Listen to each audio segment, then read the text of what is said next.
شوفوا لي على هالصحن اللي بشهي أطيب من أي كافيه ممكن تاكلوه. عملنا البانكيك بطريقة جديدة وعن جد مش بس شكل، كمان طعمته طلعت كتير بتشهي.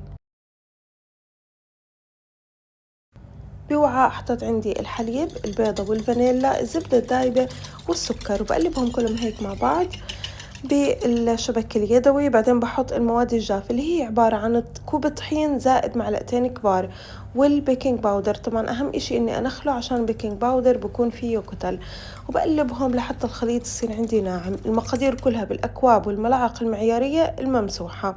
وهيك صار عندي الخليط جاهز. صبيته بالعلبة هاي اللي بتسهل علي إني أصبه على شكل خطوط. وأهم إشي عندي هون إنه المقلاية تكون عندي غير لاصقة. بحطه طبعا النار متوسطة، وما بياخد عندي يعني نص دقيقة لدقيقة بكون عندي جاهز. بشيله كله، حطيته بصحن التقديم. راح أحط عليه صوص الشوكولاتة، وكتبت لكم مقادير صوص الشوكولاتة، ممكن تحطوا أي صوص أنتوا حابينه.